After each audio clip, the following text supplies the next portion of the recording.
पहला प्रश्न। नानक देव भी जागृत पुरुष थे, लेकिन उन्होंने कभी नहीं कहा कि मैं भगवान हूं। उन्होंने यह भी कहा कि आदमी को एक परमात्मा को छोड़कर किसी को भी नहीं मानना चाहिए, और जो व्यक्ति अध्यात्म की राह बताए उसे गुरु कहना चाहिए। पूछा है आर.एस. गिल ने। सिख ही पूछ सकता है ऐसा प्रश्न, क्योंकि प्रश्न हृदय से नहीं आया, प्रश्न थोथा है और बुद्धि से आया, प्रश्न परंपरा से आया, मान्यता से आया, पक्षपात से आया। पर समझने जैसा है, क्योंकि ऐसे पक्षपात सभी के भीतर भरे पड़े। पहली बात, पहले ही प्रश्न की पंक्ति में पूछने वाला कह रहा है नानक देव। देव का क्या अर्थ होता है? देव का अर्थ होता है दिव्य, डिवाइन। दिव्यता का अर्थ होता है भगवत्ता। नानक देव कहने में ही साफ हो गया कि मनुष्य के पार, मनुष्य से ऊपर दिव्यता को स्वीकार कर लिया है। भगवान का क्या अर्थ होता है? बड़ा सीधा सा अर्थ होता है भाग्यवान, कुछ और बड़ा अर्थ नहीं। कौन है भाग्यवान? जिसने अपने भीतर की दिव्यता को पहचान लिया। कौन है भाग्यवान? जिसकी कली खिल गई, जो फूल हो गया। कौन है भाग्यवान? जिसे पाने को कुछ न रहा, जो पाने योग्य था पा लिया। जब पूरा फूल खिल जाता है तो भगवान है। जब गंगा सागर में गिरती है तो भगवान है। जहां भी पूर्ण की झलक आती है वहीं भगवान है। भगवान शब्द का अर्थ ठीक से समझने की कोशिश करो। नानक ने न कहा हो, मैं कहता हूं कि नानक भगवान थे, और नानक ने अगर न कहा होगा तो उन लोगों के कारण न कहा होगा जिनके बीच नानक बोल रहे थे। उनकी बुद्धि इस योग्य न रही होगी कि वो समझ पाते। कृष्ण तो नहीं डरे। कृष्ण ने तो अर्जुन से कहा सर्वधर्मान परित्यज्य, छोड़ छाड़ सब, आ मेरी शरण, मैं परात् परब्रह्म तेरे सामने मौजूद। कृष्ण कह सके अर्जुन से क्योंकि भरोसा था अर्जुन समझ सकेगा। नानक को पंजाबियों से इतना भरोसा न रहा होगा कि वे समझ पाएंगे, इसलिए नहीं कहा होगा। और इसलिए भी नहीं कहा कि नानक उस विराट परंपरा से थोड़ा हट के चल रहे थे, जिस विराट परंपरा में कृष्ण है, राम है, उससे थोड़ा हट के चल रहे थे। नानक एक नया प्रयोग कर रहे थे कि हिंदू और मुसलमान के बीच किसी तरह सेतु बन जाए, एक समझौता हो जाए, एक समन्वय बन जाए। मुसलमान सख्त खिलाफ हैं किसी आदमी को भगवान कहने के। अगर नानक सीधे सीधे हिंदू परंपरा में जीते तो निश्चित उन्होंने घोषणा की होती कि मैं भगवान हूं। लेकिन सेतु बनाने की चेष्टा थी, जरूरी भी थी, उस समय की मांग थी। मुसलमान को भी राजी करना था। मुसलमान ये भाषा समझ ही नहीं सकता कि मैं भगवान हूं। जिसने ऐसा कहा उसने मुसलमान से दुश्मनी मोल ले ली। नानक हाथ बढ़ा रहे थे मित्रता का, इसलिए नानक को ऐसी भाषा बोलनी उचित थी जो मुसलमान भी समझेगा। नहीं तो जो मंसूर के साथ किया वही उन्होंने नानक के साथ किया होता। या उन्होंने कहा होता नानक भी हिंदू है। ये सब बकवास है हिंदू और मुसलमान के एक होने की। जिसको समन्वय साधना हो वो बहुत सोच के बोलता है। नानक बहुत सोच के बोले। उन्होंने कृष्ण जैसी घोषणा नहीं की। उनकी जो घोषणा है वो मोहम्मद जैसी है। उसने मुसलमान को फुसलाने का आग्रह। पंजाब है सीमा प्रांत, वहां हिंदू और मुसलमान का संघर्ष हुआ। वहां हिंदू और मुसलमान के बीच विरोध हुआ। वहीं मिलन भी होना चाहिए। वहीं हिंदू और मुसलमान एक दूसरे के सामने दुश्मन की तरह खड़े हुए।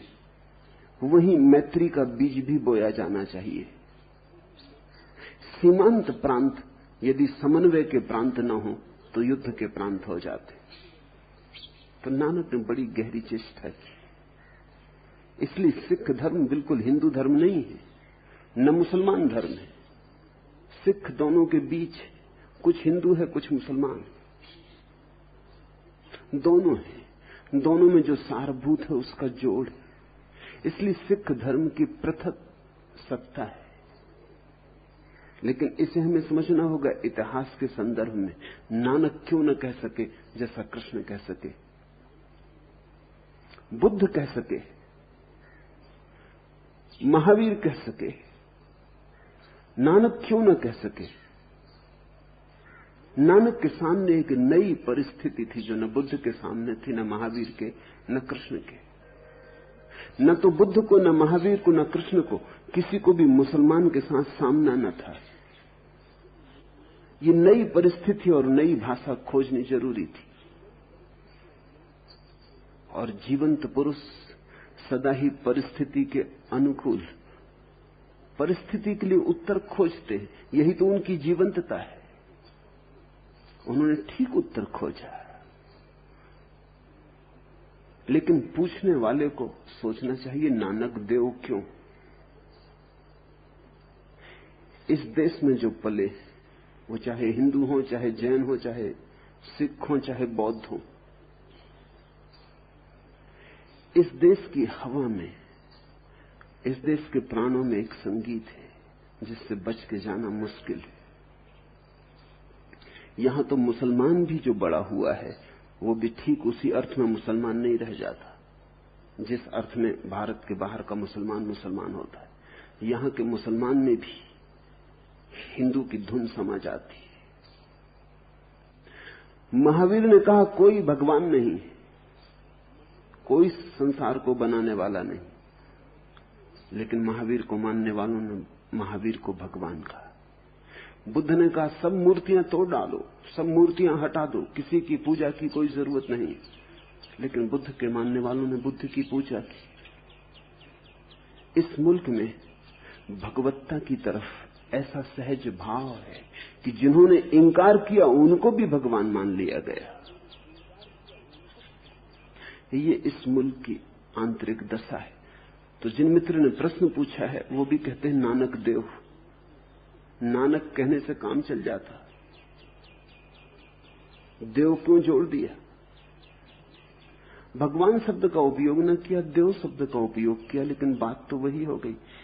घोषणा तो हो गई कि नानक आदमी पर समाप्त नहीं है, आदमी से ज्यादा है। और ठीक ही है, वो आदमी से बहुत ज्यादा है। आदमी तो है ही, लेकिन धन आदमी से बहुत ज्यादा है। आदमी होना तो जैसे उनका प्रारंभ है, अंत नहीं। वहां से शुरुआत है, वहां समाप्ति नहीं।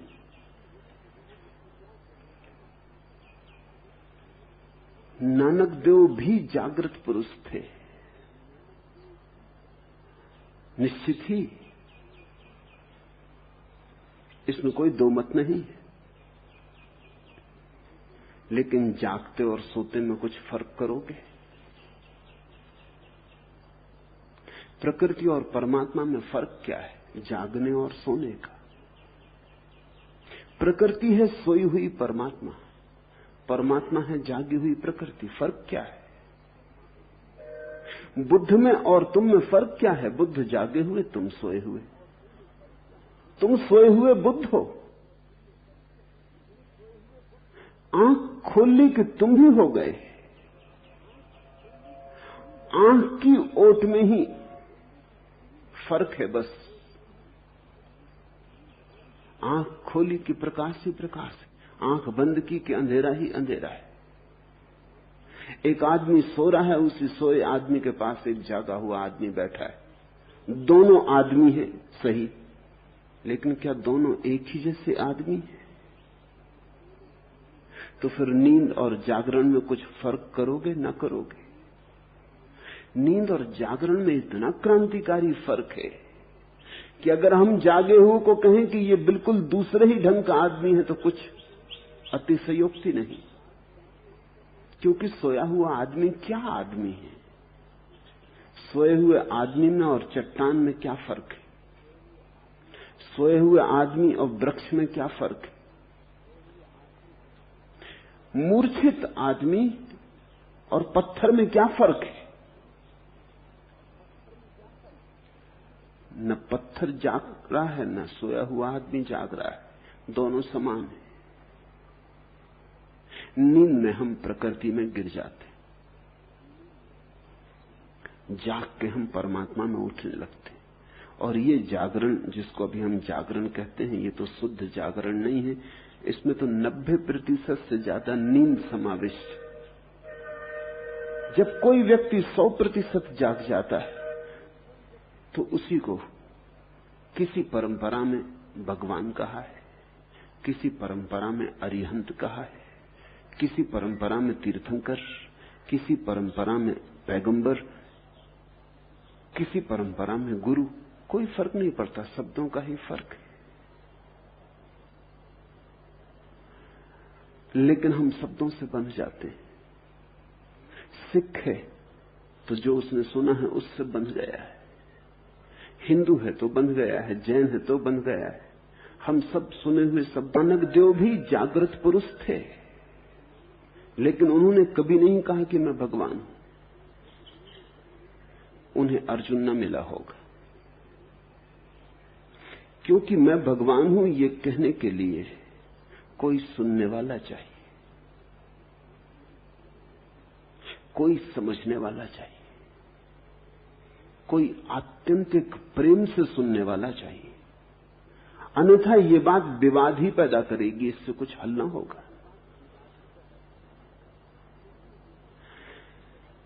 मैं भगवान हूं ये तो कहा ही जा सकता है किसी बड़े गहरे श्रद्धा के क्षण में, जबकि दो व्यक्ति इतने जुड़े हों कि संदेह का उपाय ना हो।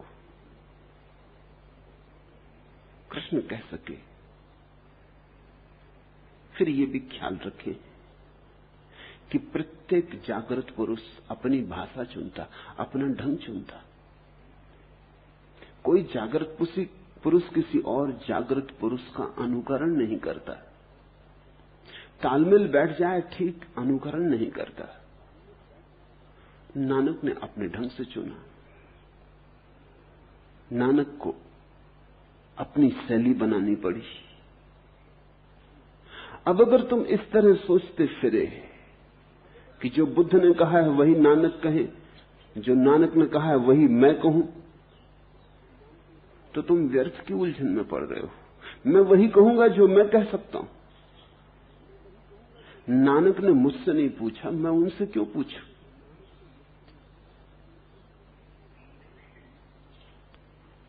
नानक की मौज, उन्होंने नहीं कहा कि मैं भगवान हूं। मेरी मौज, मैं कहता हूं। और मैं मानता हूं कि अस्तित्व एक ऐसी घड़ी के करीब आ रहा है जहां ये घोषणा करनी उपयोगी है। हर 2500 वर्ष में मनुष्य की चेतना एक ऐसे द्वार के निकट आती है जहां जागरण बड़ा आसान है। बुद्ध से, महावीर से 2500 वर्ष पहले कृष्ण हुए।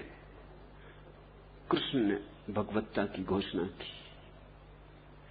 फिर 2500 साल बाद बुद्ध महावीर हुए। जरथुस्त्र हुआ पर्सिया में, लाओत्सु कन्फ्यूशियस हुए चीन में, हेराक्लाइटस सुकरात हुए यूनान में।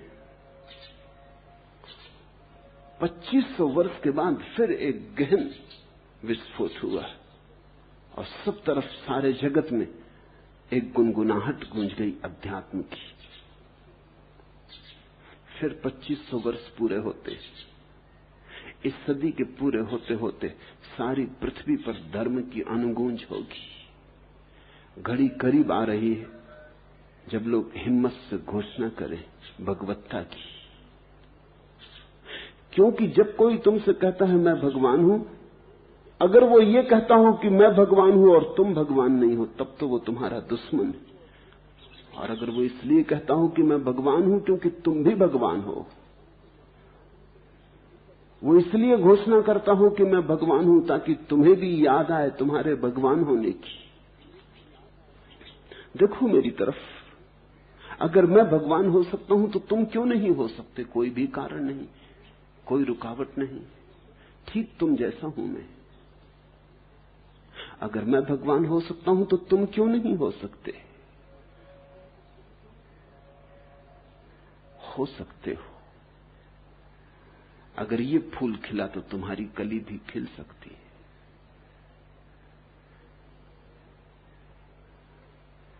ये घोषणा जरूरी है क्योंकि द्वार फिर करीब आएगा।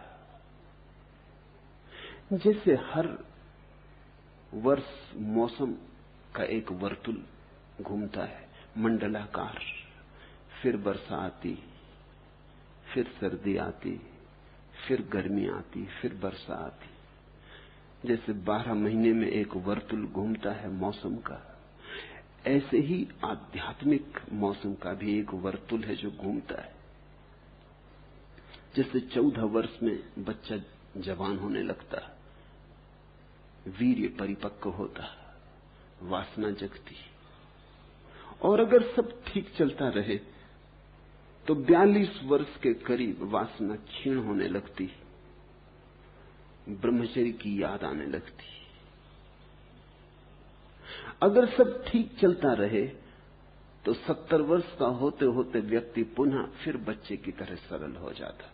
कुछ गड़बड़ हो जाए तो बात अलग, वो नियम की बात नहीं है, भटक गए तो बात अलग, अन्यथा नियम से सब चलता रहे तो ऐसा होगा। एक वर्तुल है जीवन का भी, मरते मरते फिर व्यक्ति सरल हो जाता, जैसे छोटा बच्चा जन्म के बाद सरल होता।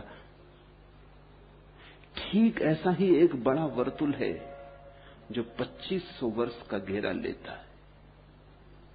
हर 2500 वर्ष में मनुष्य की चेतना ज्वार पर होती, और जब ज्वार हो तब बड़ी सुगमता से ऊंचाइयां छुई जा सकती हैं। जब ज्वार न हो तब बड़ी कठिनता से ऊंचाइयां छुई जा सकती हैं। नानक ने अपना समय देखा, मैं अलग अपना समय देख रहा हूं। नानक मेरे समय के लिए नहीं बोले, मैं उनके समय के लिए नहीं बोलूंगा। नानक अपने भक्तों से बोले, मैं अपने भक्तों से बोल रहा हूं। नानक का अपना प्रयोजन है, मेरा अपना प्रयोजन है। इसलिए व्यर्थ के प्रश्न बीच में मत उठाओ। क्या नानक ने कहा? ये नानक से पूछो, कहीं मिल जाए तो। मुझसे क्या पूछते हो? क्या मैं कहता हूं वो मुझसे पूछो।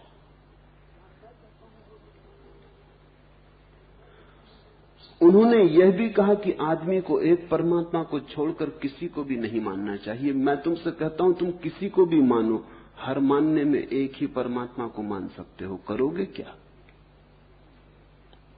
पूजो पीपल को कि पहाड़ को, चरण उसी के पाओगे, वहीं सिर झुकेगा। उसके अतिरिक्त कोई है नहीं। तो मैं तो तुमसे कहता हूं कहीं भी चढ़ाओ पूजा के फूल, सब पूजा के फूल उसी के चरणों में गिर जाते हैं, क्योंकि उसी के चरण हैं और कुछ है ही नहीं। फूल भी उसी के हैं, चरण भी उसी के हैं, चढ़ाने वाला भी उसी का है। इसलिए मैं तुम्हें संकीर्ण नहीं बनाता।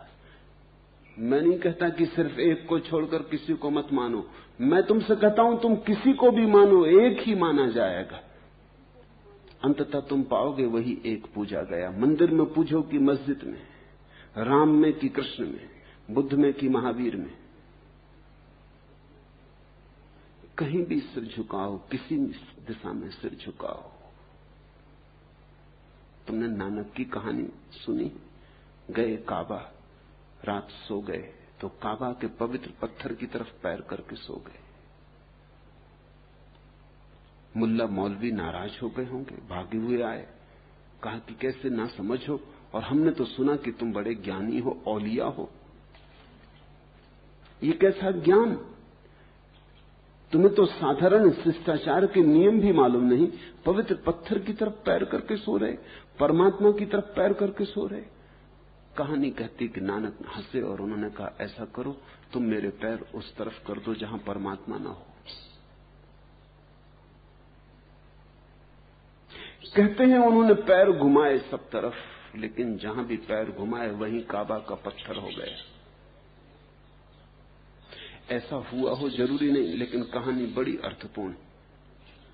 मैं नहीं मानता कि ऐसा वस्तुतः हुआ है, पर इतना मैं जानता हूं कि होना चाहिए ऐसा ही, क्योंकि काबा का ही पत्थर सब तरफ है, सब पत्थरों में वही पत्थर है। पत्थर मात्र काबा के पत्थर हैं, तो कहां पैर करो? और ऐसा थोड़ी है कि परमात्मा उत्तर में है दक्षिण में नहीं, पूरब में है पश्चिम में नहीं, ऊपर है नीचे नहीं।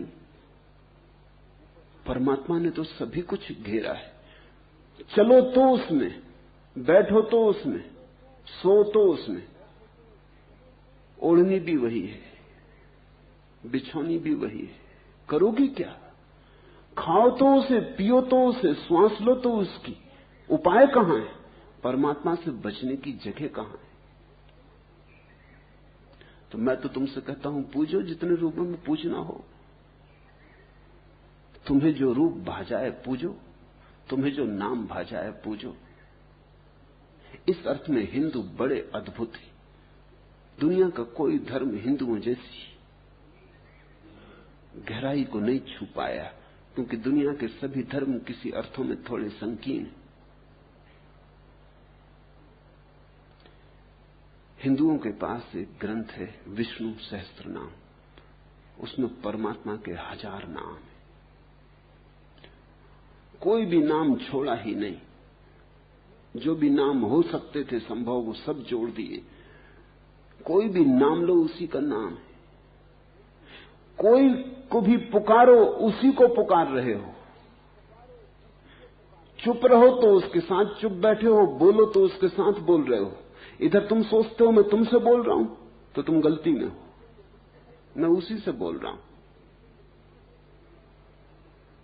तुमसे मैं नाहक सिर नहीं मारूंगा, तुम तो दीवाल जैसे हो, मैं उसी से बोल रहा हूं। तुम्हें जब पुकारता हूं तो उसी को पुकार रहा हूं।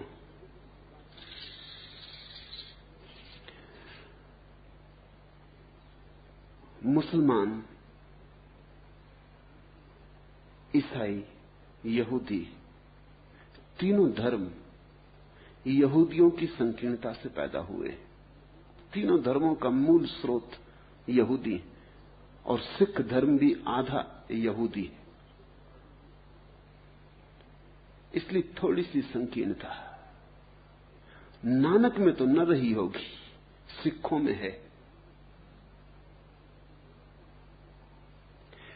हिंदू कहते हैं सभी कुछ उसका है, इसलिए तो हिंदू बड़े अद्भुत है। पत्थर रख लेते हैं वृक्ष के नीचे, सिंदूर पोत देते हैं, पूजा शुरू। अभी पत्थर था, अभी सिंदूर लगाया, पूजा शुरू। पत्थर को भगवान बनाने में देर नहीं लगती। अनगढ़ पत्थर पूजने लगते, गढ़ो मूर्ति बनाओ, समय जाया होता है। मिट्टी के गणेश बना लेते, पूज भी लेते, पूजने के बाद समुद्र में सिरा भी आते हैं, बड़े अद्भुत लोग हैं, क्योंकि उसी का समुद्र है, मिट्टी उसी की, बना लिया, सिरा भी आए। दुनिया में कोई जाति अपनी मूर्तियों को सिराती नहीं, बना ली तो फिर घबराती है कहीं मूर्ति का अपमान न हो जाए।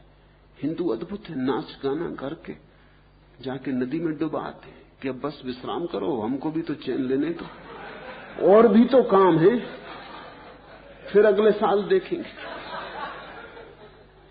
और फिर तुम सभी जगह हो, सागर तुम्हारा, मिट्टी तुम्हारी, आकाश तुम्हारा, सब तुम्हारा है। तो ऐसा मोह क्या बांधना।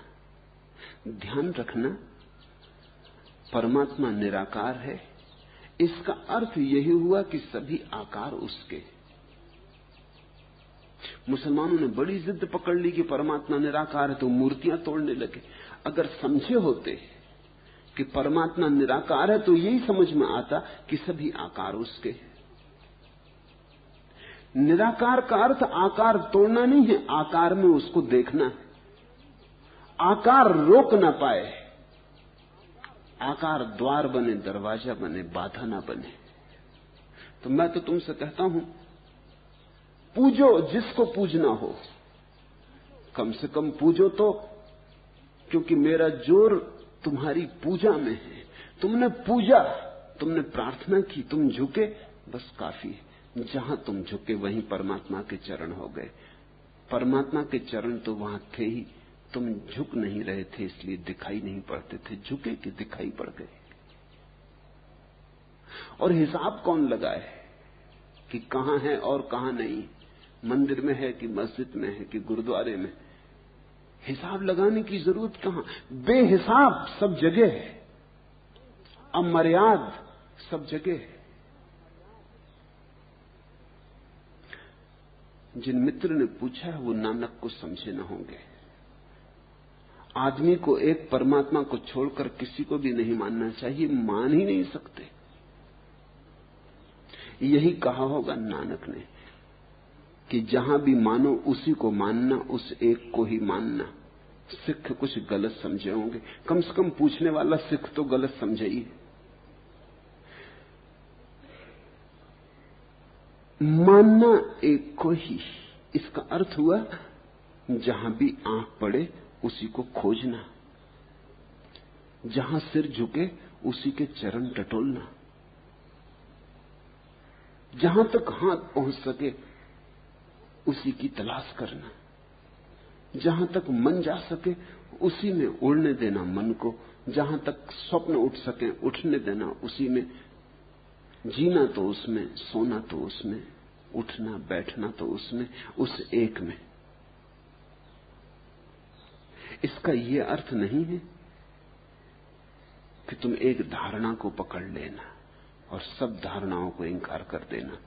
अगर एक धारणा ही भगवान का ढंग है तो भगवान बड़ा सीमित हुआ, फिर वो निराकार न हुआ, फिर असीम न हुआ, फिर सारी सत्ता उसकी न हुई। वही होना चाहिए सभी में, तभी निराकार है, तभी शाश्वत है, सर्वव्यापी है। और जो व्यक्ति अध्यात्म की राह बताए उसे गुरु कहना चाहिए। गुरु भी क्यों कहना, क्योंकि उपनिषद तो कहते हैं गुरु परमात्मा है, गुरु ब्रह्मा। झंझट हो जाएगी अगर किसी को गुरु कहा तो परमात्मा मान लिया उसको। सारे भारत के शास्त्र कहते हैं कि गुरु साक्षात ब्रह्म। परमात्मा तो दूर है, दिखाई नहीं पड़ता, गुरु दिखाई पड़ता है। परमात्मा तो आकाश की गंगा है, कहां है पता नहीं। गुरु ऐसी गंगा है जो तुम्हारे घर के द्वार से बह रही। स्नान तो इसी में हो सकता है, इसमें स्नान होगा तो ही तुम परमात्मा की गंगा के योग्य बनोगे। पहला परमात्मा तो गुरु ही है। गुरु से मिलने पर ही तो पहली दफा परमात्मा है इसकी प्रतीति होती। मगर लोग जड़ हैं, शब्दों को पकड़ के बैठ जाते हैं। वो कहते हैं गुरु कहेंगे हम तो, भगवान नहीं कह सकते, इसलिए नानक को गुरु कहते हैं। लेकिन गुरु का अर्थ ही यही है जिसमें भगवान प्रकट हुआ हो, जो भगवान के साथ एकाकार हो गया हो, जिसकी मौजूदगी में भगवान की झलक मिले, जिसके सत्संग में तुम्हारे भीतर का भगवान भी जगे और नाचे और प्रफुल्लित हो। गुरु का अर्थ ही यही है, जो तुम्हें खींचने लगे, प्रबल आकर्षण बन जाए, जो चुंबक की तरह तुम्हें खींचने लगे, किसी ऐसी जगह ले जाने लगे जहां तुम अपने से न जा सकते, भय पकड़ता, हिम्मत न होती। गुरु तो परमात्मा है। कबीर ने कहा है, गुरु गोविंद दोई खड़े काके लागू पांव।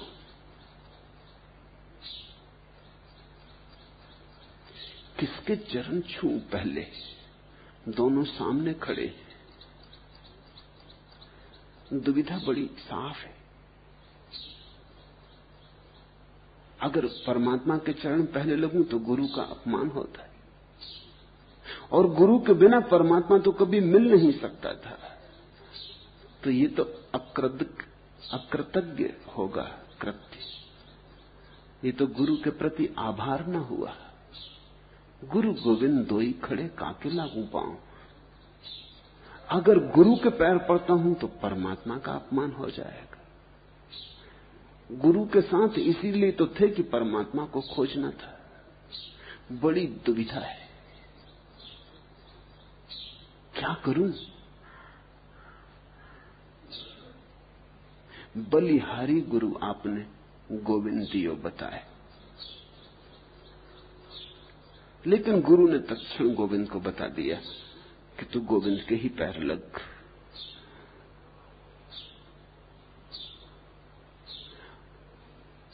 पद तो कबीर का यहीं पूरा हो जाता है, पक्का नहीं फिर वो पैर किसके लगे। मैं जानता हूं कि वो गुरु के लगे, क्योंकि उनके दूसरी पंक्ति में ही साफ है, बलिहारी गुरु आपकी। गुरु ने कह दिया कि लग परमात्मा के, देर क्यों कर रहा है, रुक क्यों रहा है, सोच क्या रहा है, चुनाव थोड़ी करना है। यहीं के लिए तो तुझे ले आया था अपने साथ। आ गई वो घड़ी, अब झुक परमात्मा को, भूल मुझे। पद तो यहां पूरा हो जाता है। फिर किसी ने कभी कबीर को पूछा नहीं कि वस्तुतः तुम लगे किसके पैर। मैं मानता हूं कि कबीर गुरु के ही पैर लगे। बलिहारी शब्द में ही बात आ गई। अब कैसे और कुछ किया जा सकता है?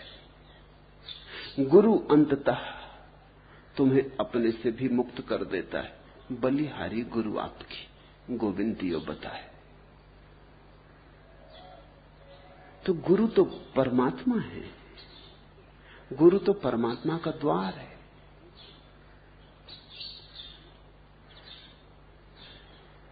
ये जो प्रश्न उठते हैं, ये उठाते हैं संस्कारों से। संस्कार बाधा है, संस्कारों से मुक्त होना है और एक ऐसा चित्त पाना है जहां कोई संस्कार तथ्यों पर धूमिल छाया न डालते हो, जहां तथ्य प्रकट होते हो जैसे हैं वैसे ही। भक्त की कोशिश यही है कि भगवान होना है। तुझी से तुझे छीनना चाहता हूं, ये क्या चाहता हूं, ये क्या चाहता हूं। भक्त बेचैन भी होता है कि ये भी क्या चाह रहा हूं, लेकिन तुझी को तुझी से छीनना चाहता हूं। चेष्टा तो यही है कि यहां जो प्राणों का दिया जल रहा है, ये भगवत्ता का दिया हो जाए। जब तक भक्त भगवान न हो जाए तब तक यात्रा पूरी नहीं हुई। इंच भर भी दूरी रह गई तो कुछ पाने को शेष रहेगा। है क्या ईश्वर? ईश्वर वह प्रेरणा है जिसे अब तक शरीर नहीं मिला है।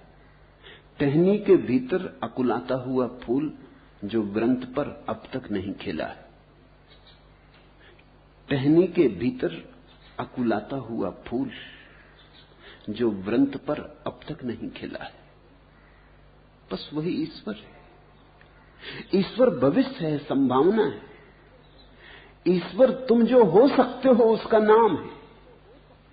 ईश्वर तुम्हें जो होना ही चाहिए उसका नाम है। ईश्वर तुम्हारी बीज रूप संभावना है, तुम्हारे बीज में छिपा हुआ सत्य। टहनी के भीतर अकुलाता हुआ फूल जो व्रंत पर अब तक नहीं खिला है। मैं जब ईश्वर की बात कर रहा हूं तो मैं किसी दर्शन शास्त्र की बात नहीं कर रहा हूं, मैं तो तुम्हारे जीवन काव्य की बात कर रहा हूं। तुम मुझे एक कवि की तरह याद रखना, मैं कोई दर्शन शास्त्री नहीं हूं। मैं तुम्हें कोई शास्त्र नहीं दे रहा हूं, संकेत दे रहा हूं। और जीवन के काव्य को समझना हो तो बंधी बंधाई पिटी पिटाई धारणाओं को हटाना, ताकि जीवन अपनी सुषमा को, अपने सौंदर्य को प्रकट कर सके। मन को थोड़ा किनारे करके रखना। तुम्हें मैंने आह संख्यातीत रूपों में किया है याद। तुम्हें मैंने आह संख्यातीत रूपों में किया है याद।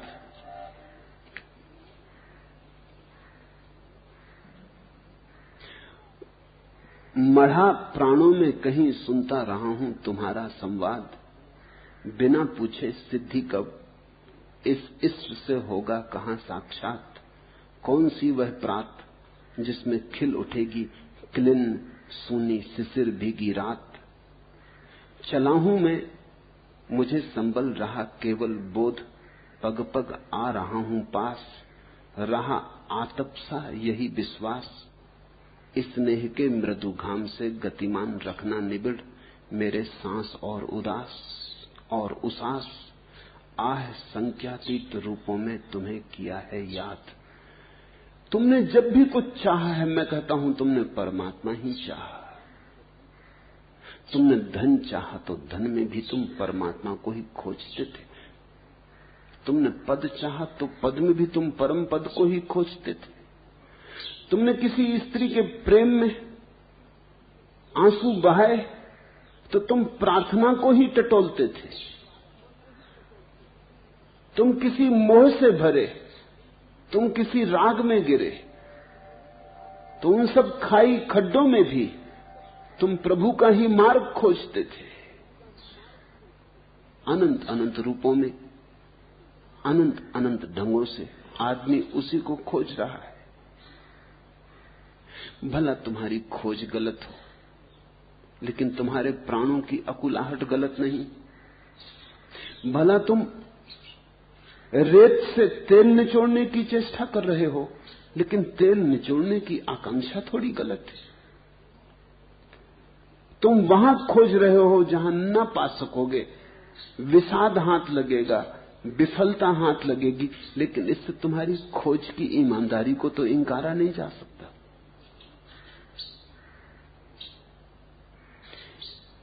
पत्थर पूजो, प्रेमी को पूजो, अनजाने तुम्हारी बिना पहचान के परमात्मा की तरफ ही तुम बढ़ रहे हो। तुम्हें मैंने आह संख्यातीत रूपों में किया है याद। और कोई उपाय भी नहीं है। जिस दिन तुम ऐसा समझोगे उस दिन तुम्हारे जीवन में एक लयबद्धता आ जाएगी। तब तुम देखोगे सब कदम जो किन्हीं भी रास्तों पे पड़े सभी मंदिर की तरफ पड़े। कभी भटके भी तो मंदिर से ही भटके, कभी दूर भी गए तो परमात्मा से ही भटके, लेकिन चेष्टा उसी की तरफ जाने की लगी थी। हारे भी बहुत बार, पराजित भी बहुत बार हुए, गिरे भी बहुत बार, विषाद भी आया, हताशा भी आई, लेकिन ये सब उसी के मार्ग पर घटा है। और अंतिम निर्णय में तुम पाओगे इस सब ने ही तुम्हें मार्ग को खोजने में सहायता दी। कुछ भी व्यर्थ नहीं गया है, कुछ व्यर्थ जा नहीं सकता। जीवन के परम अर्थशास्त्र में कुछ भी व्यर्थ नहीं जाता है। लेकिन पता तो जब चलता है जब हम पहुंच गए आखिरी घड़ी, तब हम लौट के देख सकते हैं कि अरे, अगर मैं भटका न होता तो मार्ग भी पाना मुश्किल होता, कि मैंने धन से पाने की कोशिश की वो भी जरूरी था, वो भी शिक्षण था, कि मैंने प्रेम में प्रार्थना खोजी वो भी शिक्षण था। उस सब से बच के अगर आ जाता तो इस मंदिर तक आ ही नहीं सकता था। इसलिए मैं तो कहता हूं जिस तरह तुम्हें याद आ सके उसी तरह याद करो। सब में वही है और सबसे उसी की खोज चल रही है। श्रद्धा चाहिए। एक आदमी पीपल के वृक्ष के पास श्रद्धा से जल चढ़ा रहा है। तुम पीपल का वृक्ष देखते हो, हाथ से गिरती जलधार देखते हो, मैं उसके भीतर गिरती श्रद्धा की धार देखता हूं। एक आदमी मंदिर की मूर्ति के सामने बैठा दिया जला रहा है। तुम पत्थर देखते हो, मृण में दिया देखते हो, उसके भीतर चिन्मय की धार नहीं देखते। एक आदमी निराट सूनी मस्जिद में बैठा परमात्मा का गीत गुनगुना रहा है। कोई है जो चुप बैठा है वृक्ष के तले बुद्ध की भांति। न कोई प्रार्थना है, न कोई पूजा है, न कोई वाह्य उपकरण है, न कोई साधन है, न मंदिर है, न मस्जिद है। आंख बंद की, अपने में लीन। लेकिन इन सबके भीतर एक बात समान है, वो भीतर की चैतन्य धारा। बाहर के उपकरण भिन्न भिन्न है। बाहर के तो सब खिलौने हैं, जिससे मर्जी हो उससे खेल लेना। भीतर रस धार बहती रहे। कल मैं पढ़ रहा था, खके सहरा पे जमे या कफे कातिल पे जमे, फर्क इंसाफ पे या पाए सलासिल पे जमे, तेगे बेदात पे या लाश ए बिस्मिल पे जमे, खून फिर खून है, टपकेगा तो जम जाएगा। कहां खून गिरता है? पत्थर पे गिरता है कि लाश पे गिरता है कि मंदिर पे गिरता है? कहां गिरता है इससे क्या फर्क पड़ता है? खून फिर खून है, टपकेगा तो जम जाएगा। ऐसा ही मैं तुमसे कहता हूं, श्रद्धा फिर श्रद्धा है, टपकेगी तो जम जाएगी। और जहां श्रद्धा जमी वही भगवान है। श्रद्धा होनी चाहिए। असली बात भीतर है, असली बात अंतरतम की है। अगर वहां न हो तो कहीं भी भगवान नहीं है। अगर वहां श्रद्धा हो तो सब कहीं, सब दिशाओं में वही है। भीतर हो तो बाहर भी वही है, भीतर ना हो तो फिर बाहर कहीं भी नहीं। फिर जाओ तीर्थ यात्रा, काबा और काशी, कोई अंतर ना पड़ेगा। तुम व्यर्थ ही भटकोगे। घर आओ, कहीं और नहीं जाना है, तुम्हारे भीतर है तीर्थ।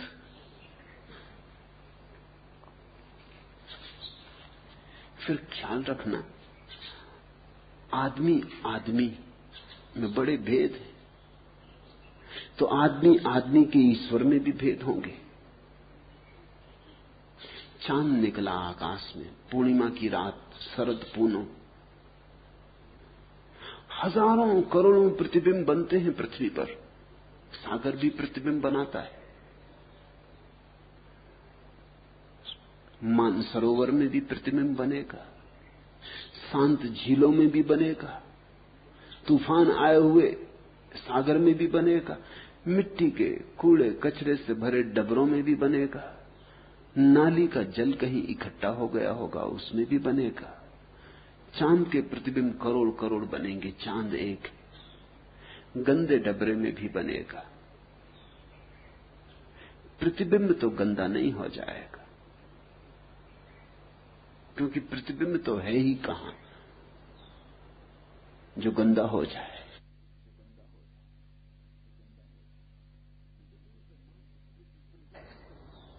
प्रतिबिंब तो मात्र प्रति छाया है, लेकिन फिर भी गंदा डबरा तो गंदा है। तो गंदे डबरे से अगर तुम पूछोगे कि जो चांद तेरे भीतर बना उसके संबंध में तेरा क्या ख्याल है, तो गंदा डबरा जो कहेगा उसमें गंदगी जुड़ी होगी। स्वाभाविक, उसने तो वही चांद देखा जो उसकी गंदगी में प्रतिछायित हो सकता था। मानसरोवर से पूछोगे तो वो अपने चांद की बात करेगी। इसलिए तो दुनिया में इतने धर्म हैं। अगर ठीक से समझो तो हर आदमी का खुदा अलग होगा। आदमी आदमी में इतने फर्क है। मेरे भीतर का ईश्वर विकराल क्रोध है, ऊसर अंजोती जमीन पर तांडव का त्योहार रचाने वाला। मेरे भीतर का ईश्वर है मेरे मन के स्वर्ग लोक की नींव हिला, मेरे भीतर भूकंप मचाने वाला। मेरे भीतर का ईश्वर है अग्निचंड, मैं उसके भीतर जलता हूं। मेरे भीतर का ईश्वर है घन घमंड, अंबर का उद्वेलित समुद्र, मेघों को जाने हाँक कहां ले जाता है। मेरे भीतर का ईश्वर है नामहीन एकाकी अभिशापित विहंग, जो हृदय व्योम में चिल्लाता मंडराता है। मेरे भीतर का ईश्वर है जोर जोर से पटक रहा मेरे मस्तक को पत्थर पर। मेरे भीतर का ईश्वर यह महाघोर चतुरंग प्रभंजन वेगवान मेरे मन के निर्जन अकूल आश्रय विहीन उत्तप्त प्रांत में ज्वालाएं भड़काता है। भीतर उड़के मुद्रक कपाट, बाहर बाहर वह प्रलय केतु फहराता है। आदमी आदमी का ईश्वर अलग अलग होगा। तुम क्रोधित हो तो तुम्हारा ईश्वर क्रोधित होगा। तुम अहंकारी हो तो तुम्हारे भीतर का ईश्वर अहंकारी होगा। तुम शांत हो तो तुम्हारा ईश्वर शांत होगा। तुम उदास हो तो तुम्हारा ईश्वर उदास होगा, क्योंकि तुम ही तो तुम्हारे ईश्वर को प्रतिबिंब दोगे। तुम्हारा ईश्वर तुम्हारे भीतर रूप धरेगा। तुम ही तो उसकी परिभाषा बनोगे, तुम ही तो सीमा बनाओगे, तुम ही तो बागुल लगाओगे। तुम्हारा ईश्वर तुम्हारे जैसा होगा। इसलिए दुनिया में इतने ईश्वरों की भिन्न धारणाएं। इसलिए हर सदी का ईश्वर भी अलग होता, बदलता चला जाता। ईश्वर बदलता ऐसा नहीं, प्रतिबिंब बदलते हैं, क्योंकि प्रतिबिंब धारण करने वाले बदलते हैं। पुरानी बाइबल का ईश्वर बड़ा क्रोधी, रुद्र रूप, जरा सी बात पर नाराज हो जाने वाला, जरा सी बात पर अग्नि बरसा देने वाला, जरा सी बात पर महाप्रलय ला देने वाला। क्रोध में उसने डुबा दी दुनिया एक दफा। थोड़े से लोग चुने हुए बचा लिए थे नोह की नाव में, बाकी सब डुबा दिए। आग बरसा दी नगरों पर। जरा नाराज हुआ कि विकराल क्रोध। ईश्वर क्रोधी है? नहीं, जिन यहूदियों ने पुरानी बाइबल लिखी वे क्रोधी रहे होंगे। पुरानी बाइबल यहूदियों के संबंध में खबर देती। वेद में ईश्वर की धारणा है, वो धारणा ईश्वर की खबर नहीं देती, वेद जिन्होंने रचे उनकी खबर देती। कोई ऋषि प्रार्थना कर रहा है कि मेरी गऊओं के थन में दूध बढ़ जाए और मेरे दुश्मन की गऊओं के थन का दूध सूख जाए। हे प्रभु, ऐसा कुछ कर कि मेरी फसल तो खूब आए, पड़ोसी की फसल ना आ पाए। क्या ईश्वर इस तरह की प्रार्थनाएं सुनता है? क्या ईश्वर की इससे कोई धारणा हमारे मन में साफ होती है? कैसा ईश्वर? नहीं, इससे इतना ही पता चलता है जो प्रार्थना करने वाले थे, उनकी याचना, उनके हृदय की खबर। तुम जब ईश्वर के संबंध में बोलते हो तो ध्यान रखना कि तुम्हारे ईश्वर के संबंध में बोल रहे हैं। मैं जब ईश्वर के संबंध में बोलता हूं तो ध्यान रखना मैं अपने ईश्वर के संबंध में बोल रहा। ये बिल्कुल स्वाभाविक है। ईश्वर बड़ी निजी धारणा है और हर एक की अपनी दृष्टि से प्रभावित होती है।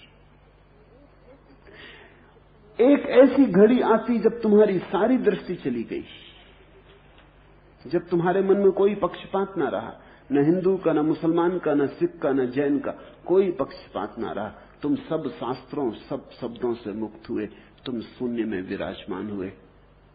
तब उस मानसरोवर में जो झलकता है वो ईश्वर की निकटतम प्रतिमा है। वो प्रतिमा इतनी निकटतम है क्योंकि मानसरोवर का स्वच्छ स्फटिक जैसा जल कोई विकृति पैदा नहीं करता, पारदर्शी, जैसा है वैसा ही झलका देता है। वो झलक इतनी स्पष्ट और इतनी ईश्वर जैसी है, इसलिए उपनिषद के ऋषि कह सके अहम ब्रह्मास्मि।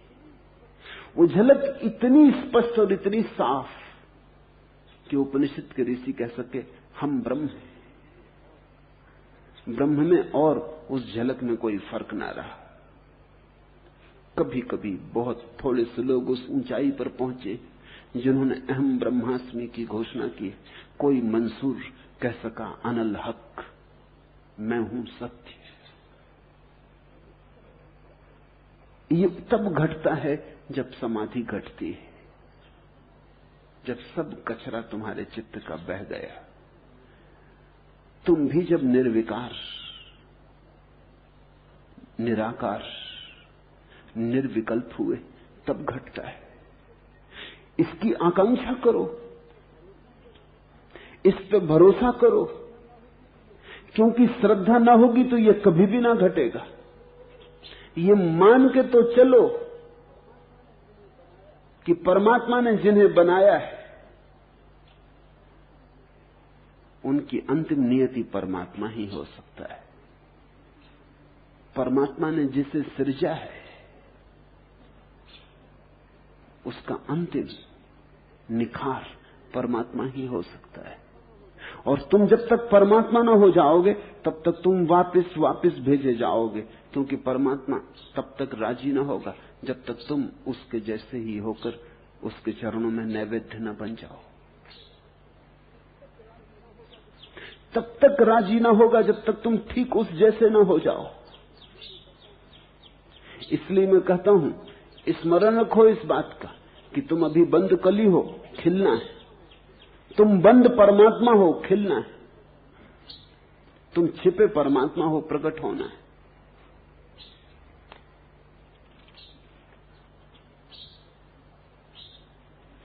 दूसरा प्रश्न, सक्रिय ध्यान के तीसरे चरण में काफी शक्ति लगाने पर वहां प्रकाश के सिवाय कुछ भी नहीं बचता है। फिर भय पकड़ता है कि मरा, हे प्रभु उस घड़ी में क्या करना चाहिए? उस घड़ी में मरना चाहिए। मरे बिना थोड़ी चलेगा। उस घड़ी में अपने को बचाने की चेष्टा ही फिर तुम्हें वापस लौटा लाएगी। उस घड़ी में खुद को खो देना।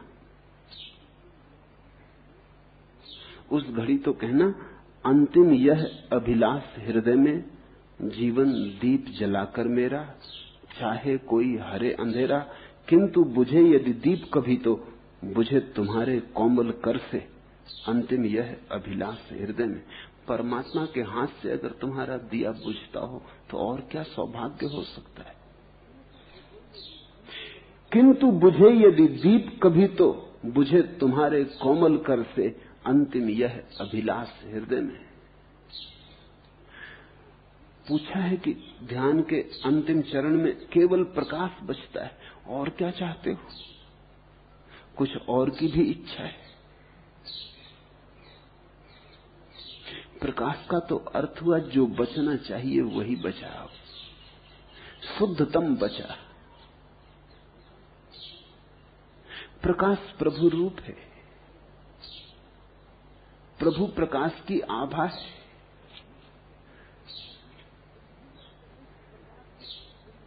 इस प्रकाश में तुम भी मत बचो भी जाऊं, क्योंकि तुमने अब तक अपना जो रूप जाना है वो उसी सभी का जोड़ था।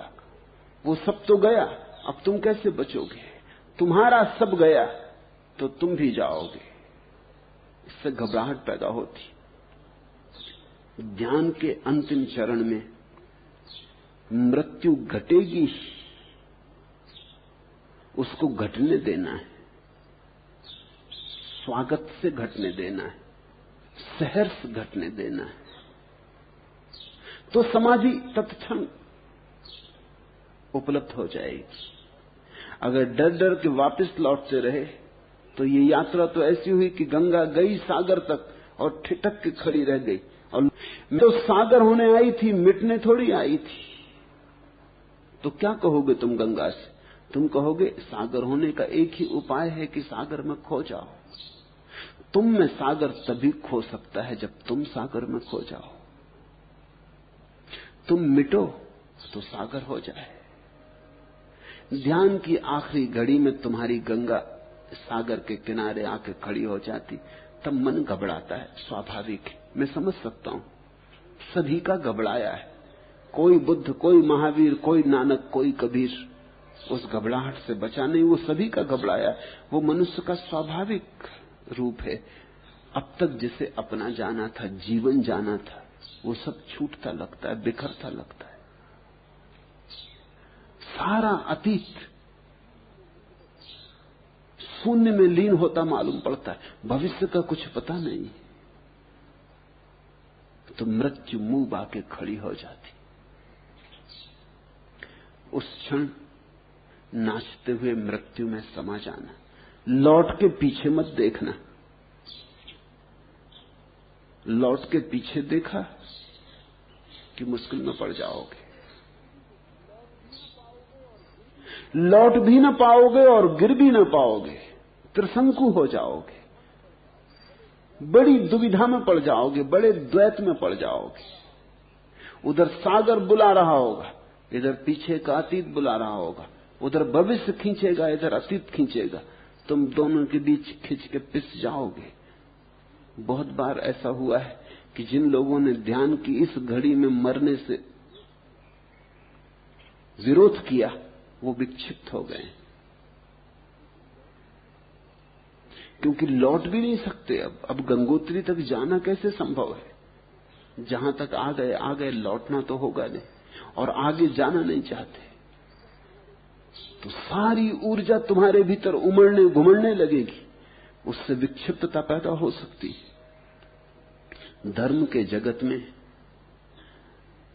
या तो मृत्यु को घटने दो या पागल हो जाओगे। इसलिए मैं कहता हूं, मरो। पूछा है, हे प्रभु, उस घड़ी में क्या करना चाहिए?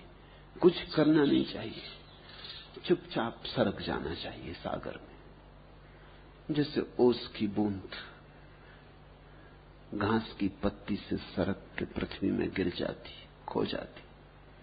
ऐसे चुपचाप सरक जाना चाहिए और गिर जाना चाहिए। गिर के तुम पाओगे कि पहली दफे जाना तुम कौन हो। मिट के तुम पाओगे कि हुए। शून्य होके पाओगे कि पूर्ण उतरा तुमने। इधर तुम गए कि उधर परमात्मा आया। प्रकाश तो उसके आगमन की खबर है। जैसे सुबह सूरज निकलने के पहले एक लाली छा जाती क्षितिज पर, प्राची सुर्ख होने लगती सूरज की अगवानी में। ये सूरज का पहला संदेश हुआ। आता ही है सूरज। अब देर नहीं।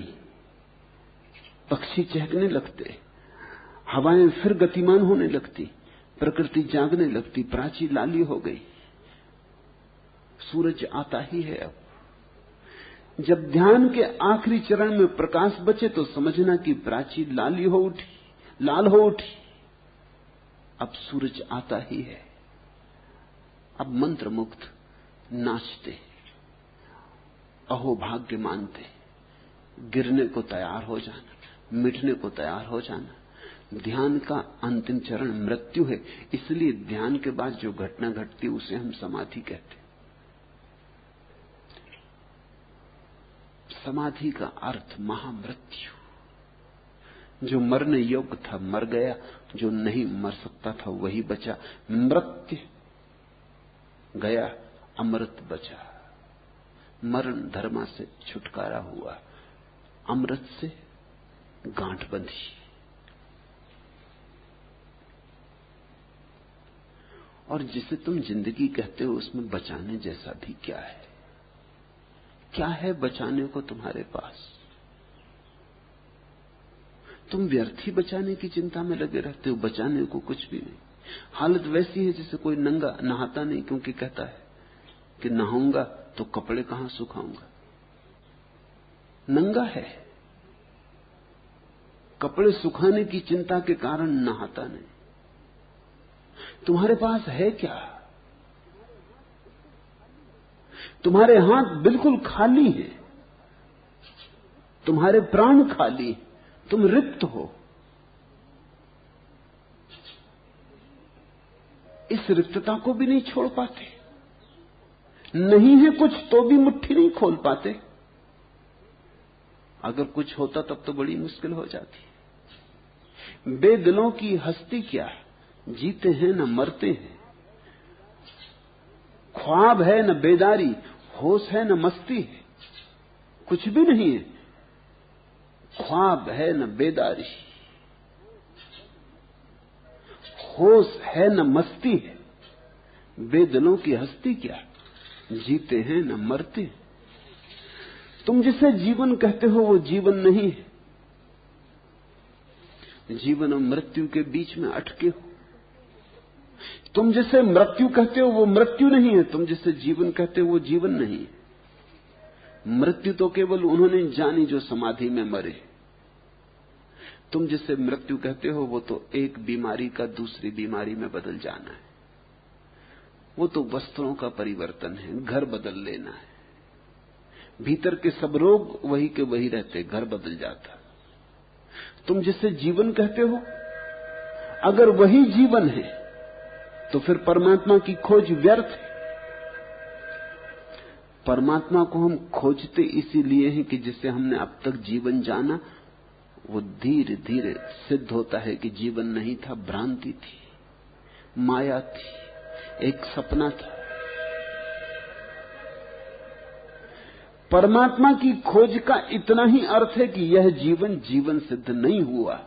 अब हम महाजीवन को खोजते, किसी और जीवन को खोजते।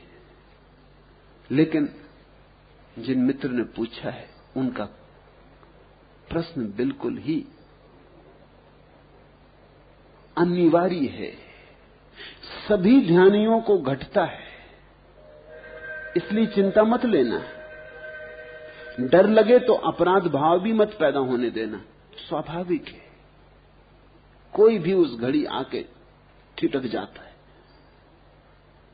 यही तो गुरु की जरूरत हो जाती। उस घड़ी अगर गुरु ना हो ओके, कम से कम वहीं अटके रह जाओगे।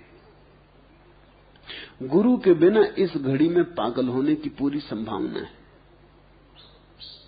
गुरु का केवल इतना मतलब है कि वो तुम्हें आश्वस्त कर सके कि मत डरो, देखो मैं खो गया हूं, फिर भी हूं, बहुत होके हूं, अनंत होके हूं, शाश्वत होके हूं। आ जाओ, ले लो छलांग, डरो मत, झिझको मत, संदेह ना करो, उतर आओ। गुरु हाथ बढ़ा दे, खींच ले, मरने की हिम्मत दे दे, मरने का बल दे दे, तो उतरते से ही तुम्हें पता चलेगा कि नाहक परेशान थे। मैंने सुना है एक आदमी एक अंधेरी अमावस की रात में पहाड़ पर भटक गया। अंधेरा गहन, हाथ को हाथ न सूझे, किसी तरह टटोल टटोल के वो रास्ता खोज रहा था कि एक गड्ढे में गिर गया। गड्ढे में गिरा तो उसने एक वृक्ष की जड़ को पकड़ लिया जोर से, सारी रात कैसे कटी कहना कठिन। रोता ही, आंसू बहाता ही रात बीती। सर्द रात, ठिठुर रहा, हाथ जड़ हुए जाते। कब वृक्ष की जड़ हाथ से छूट जाएगी कहना मुश्किल। बल खोता जाता हाथ के हाथ बिल्कुल ठंडे सुन्न हो गए, पकड़ संभव न रही, जड़ छूट गई और वो आदमी गिरा। और गिरने के बाद उस घाटी में खिलखिलाहट की आवाज आई, क्योंकि नीचे कोई खाई न थी, समतल जमीन थी। गिर के पता चला कि गिरने को कुछ नीचे था ही नहीं। नाहक कष्ट झेला, लेकिन अंधेरे में पता कैसे चले। गिर के पता चला कि नीचे समतल भूमि थी। खिलखिला के हंसने लगा। सुनो मेरी, उतर आओ, लौट के मत देखो, जो गया गया। सुनो मेरी, स्वागत कर लो, गले भेंट लो, आनंद से उतर आओ, नाचते गुनगुनाते। सौभाग्य समझो, प्रकाश आया, प्राची लाल हो उठी, सूरज करीब है। मैं तुमसे कहता मरो।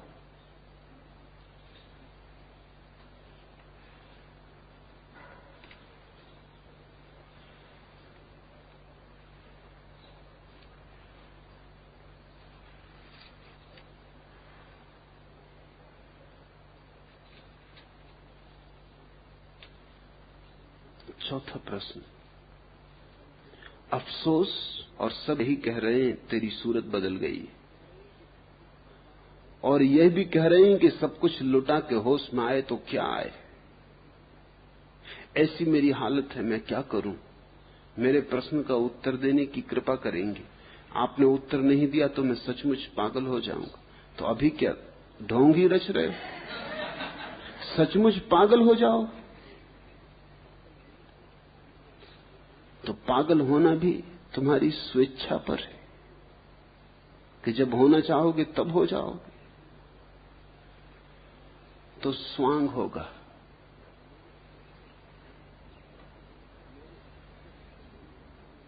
मेरे उत्तर देने न देने का क्या संबंध है?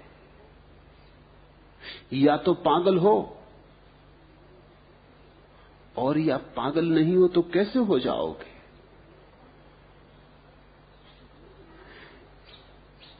जिसने संन्यास लिया मेरे लिए तो पागल हो ही गया।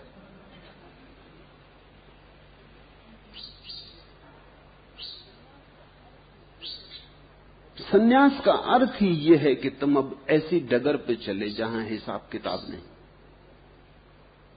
जहां तर्क व्यर्थ है, जहां श्रद्धा सार्थक है। तुम ऐसी डगर पे चले जो प्रेम की डगर है। और प्रिया की प्रेम के पास ऐसी आंखें हैं जिनको सिर्फ प्रेमी ही जानते हैं और कोई नहीं जानता। और प्रेम तो एक पागलपन है, एक दीवानगी है। प्रेम तो मजनू होना है। प्रेम का तो अर्थ ही यही है कि अब सब दांव पे लगाने की तैयारी है, लेकिन अब और देर सहने की तैयारी नहीं। तो तुम पूछते हो कि पागल हो जाऊंगा? मेरी तरफ से तो जिस दिन तुम्हें संन्यास दिया उसी दिन मैंने मान लिया कि तुम पागल हो गए। पागल हुए बिना परमात्मा को कब किसने पाया है? त्वरा से हो रही, कुनकुनी नहीं, उबलती हुई खोज। दुकानदारी नहीं, जुआरी की तरह सब लगा दिया। होशियार मेरे पास नहीं आते, मेरे पास तो प्यासे आते। होशियारों के लिए तो बहुत और जगह है जहां वे संसार को भी संभाले रहते, परमात्मा का भी थोड़ा सहारा पकड़े रहते। न ये दुनिया जाए न वो दुनिया जाए, कुछ दांव पे लगाना नहीं है, सब संभाल के रखना, दोनों नाव पे सवार रहना। मेरे पास तो तुम आए हो तो उसका अर्थ ही यही। और दूसरा दूसरे तुम्हारे हृदय को नहीं देख सकते। पूछा है, अफसोस कोई दिल का हाल नहीं पूछता। दिल तो दूसरों को दिखाई पड़ नहीं सकता। दिल तो वही है जिसे तुम जानते हो अपने निजी एकांत में। दिल तो अत्यंत वैयक्तिक है। वहां तो तुम किसी को निमंत्रण भी नहीं दे सकते। अपने निकटतम मित्र को भी वहां तुम नहीं ले जा सकते। उस जगह तो बस तुम्हारा ही आना जाना है। दूसरे को तुम्हारे दिल का क्या पता चलेगा। इसलिए ये आशा ही छोड़ दो कि कोई तुमसे दिल का हाल पूछेगा। कोई पूछे तो तुम बता भी ना सकोगे। इसलिए तो लोग कहते हैं आत्मा नहीं, क्योंकि बाहर से तो सिर्फ इतनी दिखाई पड़ता है, शरीर है। बहुत से बहुत अनुमान लगता है कि मन होगा, वो भी अनुमान है, दिखाई तो कुछ पड़ता नहीं।